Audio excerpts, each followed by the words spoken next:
So yung mga masters, bali explanation lang tayo kung ano yung gagawin natin dito sa ating project. Bali gagawin natin dito mga master, isa si client isa magpapa-install ng solar. So bali 3,000 kilowatts. So dito niya ilalagay yung kanyang solar inverter dito at saka yung ating battery. So ngayon, yung ating panel, isa dito ko siya ilalagay sa may part dito, sa may landing natin pag-akyat. So para accessible siya. Then dito yung inverter. Then dito yung ating battery. So bakit nga ba tayo mag-install ng panel mga master? Kasi itong unit ni client isa puro aircon unit yan. So hindi natin pwedeng paganahin lahat ng aircon kapag mababa lang yung ating solar panel. So bali yung inverter natin isa 3,000 kilowatts lang yung afford ni client.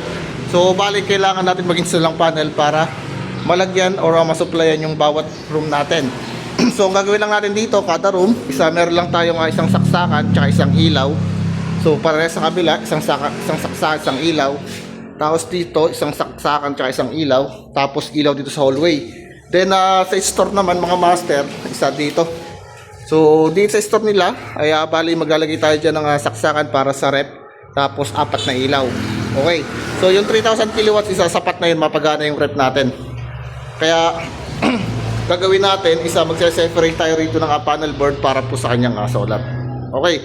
So, yung ating panel, ikakabit dito ay 6 branches. So, mangyayari dito, kada room, kada unit, isa maglalagay tayo ng 15 ampere circuit breaker.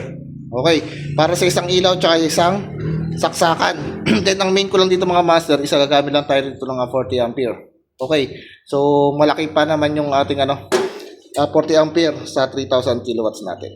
Okay. Bali ngayon, isa-install lang natin dito. So, pinaliwanag ko lang sa inyo yung gagawin natin. Kaya nag-add tayo ng panel regarding sa solar installation ni client.